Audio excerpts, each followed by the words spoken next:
Hi అండి. ఈరోజు మనం చికెన్ ఫ్రై ఏ విధంగా చేయాలో చూద్దామండి.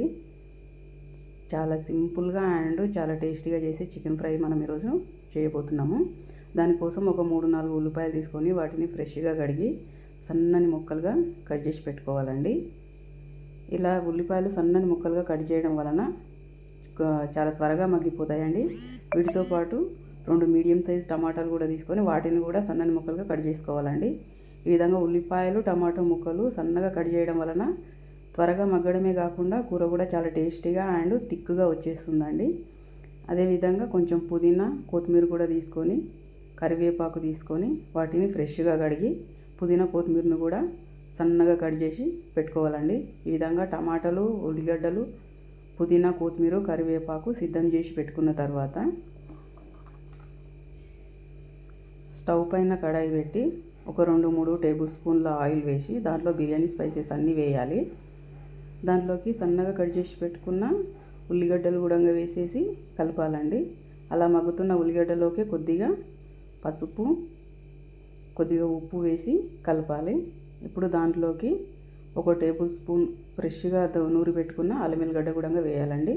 దాంతోపాటు కొద్దిగా కరివేపాకు వేసి కలపాలి. అలా కలిపిన తర్వాత మూత పెట్టి ఒక 2-3 నిమిషాలు మగ్గనిచ్చుకోవాలండి. 2-3 నిమిషాల తర్వాత మూత తీసి చూస్తే ఉల్లిపాయలు మగ్గిపోయి ఉంటాయండి. ఇప్పుడు దానిలోకి ముందుగా మనం కట్ చేసి పెట్టుకున్న పుదీనా కొత్తిమీర టమాటా ముక్కలు కూడా వేసి కలపాలండి. వాటిని కలిపిన తర్వాత మూత పెట్టి ఒక 2-3 నిమిషాలు మగ్గనిచ్చుకోవాలండి. 2-3 నిమిషాల తర్వాత మూత తీసి చూస్తే టమాటా ముక్కలు మగ్గిపోయి ఉంటాయండి. ఇప్పుడు దాంట్లోకి ఫ్రెష్గా కడిగి పెట్టుకున్న చికెన్ వేయాలి. ఇలా కలిపిన తర్వాత ఒక 5 నిమిషాలు మూత పెట్టి మగ్గనిచ్చుకోవాలి. 5 నిమిషాల తర్వాత చూస్తే ఇలా వాటర్ వచ్చేస్తుందండి. ఇప్పుడు కలిపి చూసి మూత పెట్టి మరొక 5 నిమిషాలు సిమ్లోనే మగ్గనిచ్చుకోవాలండి. 5 నిమిషాల తర్వాత మూత తీసి ఇందులో మనకు రుచికి సరిపడా కారపొడి వేసుకోవాలి. ఈ కారపొడి చికెన్ ముక్కలకు మంచిగా పట్టే విధంగా మంచిగా కలపాలండి. వాటర్ అసలు వేయకూడదండి. చికెన్లోంచి వచ్చిన వాటరే ఇదంతా. ఇలా కలిపిన తర్వాత చూసుకోవాలండి. చూసి మూత పెట్టి ఒక 5 నిమిషాలు మనము సిమ్లోనే పెట్టి మగ్గనిచ్చుకోవాలండి. ఎందుకంటే వాటర్ వేయలేం కదా, సిమ్లోనే పెట్టి మగ్గనిచ్చుకోవాలి. 5 నిమిషాల తర్వాత మూత తీసి చూసి మరొకసారి కలుపుకోవాలండి. వాటర్ వేయలేం కాబట్టి మధ్య మధ్యలో మూత తీసి కలపాలండి.